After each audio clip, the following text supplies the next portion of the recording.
নতুন আরেকটি বছর ২০২৫ সাল শুরু হয়ে গেছে। নতুন বছরকে সামনে রেখে আজ আমরা তৈরি করব একটি ক্যালেন্ডার, যেটি সবসময় ব্যবহার করা যাবে। এটি তৈরির জন্য আমি মাউন্ট বোর্ড ব্যবহার করছি। সাথে অবশ্যই থাকবে ক্রাফটিংয়ের জন্য প্রয়োজনীয় সকল সরঞ্জাম। ক্যালেন্ডারটি তৈরির সময় আমাদের কিছু রঙিন কাগজ এবং প্রিন্ট প্রয়োজন হবে। সেগুলো আমি ফটো পেপারে প্রিন্ট করে নিয়েছি। প্রথমেই ক্যালেন্ডারের নকশাটি এক টুকরা মাউন্ট বোর্ডের ওপর এঁকে নেব। এবার এগুলোকে একটি কাঁচি দিয়ে কেটে নেব। গোল করে কেটে নেওয়া চাকতি দুটি একে অন্যের সাথে জোড়া দিয়ে নেব। এবার নকশা অনুযায়ী কিছু কাগজ এরকম লম্বা করে কেটে নেব। চাকতির ভেতরের পেন্সিল মার্ক অনুযায়ী রিংয়ের মতো করে কেটে নেব। কেটে নিয়েছি। লম্বা করে কেটে নেওয়া কাগজগুলো এভাবে রিংয়ের বাইরে এবং ভেতরে লাগিয়ে নিতে হবে। লাগিয়ে নিয়েছি। রিং তিনটি প্রস্তুত। বড় রিংটি তারিখ, মাঝারি রিংটি মাস এবং ছোট রিংটি বারকে নির্দেশ করবে।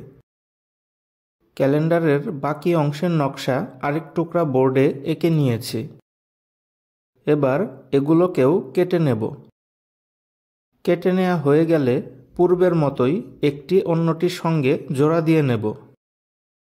এই অংশটিকে রিংগুলোর সাথে এভাবে লাগাতে হবে যেন এর মধ্য দিয়ে রিংগুলোকে ঘোরানো যায়। এবার রিংগুলোর সরু দুই পাশে এই কাঠের প্রিন্ট করা পেপারটি লাগিয়ে নেব। লাগিয়ে নিয়েছি।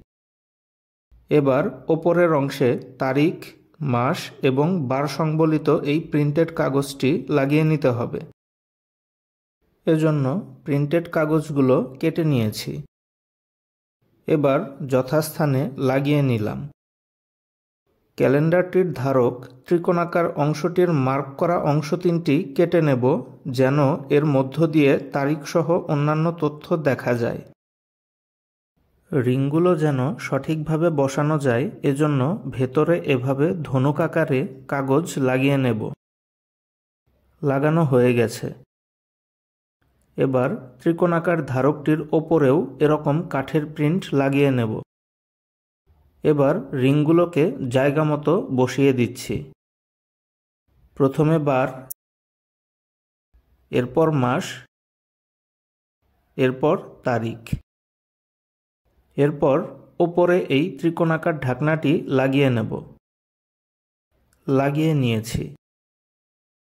এবার যে ফাঁকা অংশ রয়ে গেছে এই অংশেও কাগজ দিয়ে ঢেকে দিতে হবে। এই অংশে কাজ করার সময় খেয়াল রাখতে হবে যেন রিংগুলো জায়গা মতো ঘুরতে পারে। আমাদের ক্যালেন্ডারটি সম্পূর্ণ প্রস্তুত।